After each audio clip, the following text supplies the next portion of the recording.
High, আজ থেকে ঠিক ২১ বছর আগে 5 ডিসেম্বরের কোনো এক পূর্ণ লগ্নে কাটোয়া শহরে জন্মগ্রহণ করেছিলেন কুমারী শৌক্তিকা ঘোষ।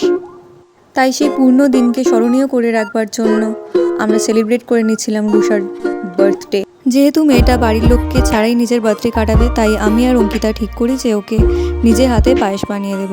অনেক কষ্টে সেই পায়েস উদ্ধার করা হয়, যদিও শেষে ওর ভালোই লেগেছিল।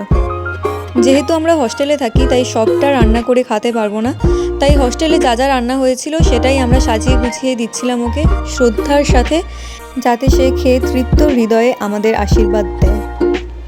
এরপরই শুরু হয় আমাদের আশীর্বাদ পর্ব, যেটা ছিল মিউচুয়াল আশীর্বাদ। আমরা সবাই সবাইকে আশীর্বাদ করেছিলাম, রুষাও আমাকে আশীর্বাদ করেছিল এবং আমিও রুষাকে আশীর্বাদ করি, কারণ আমরা মনে করি আমরা কেউই কারো থেকে বড় না।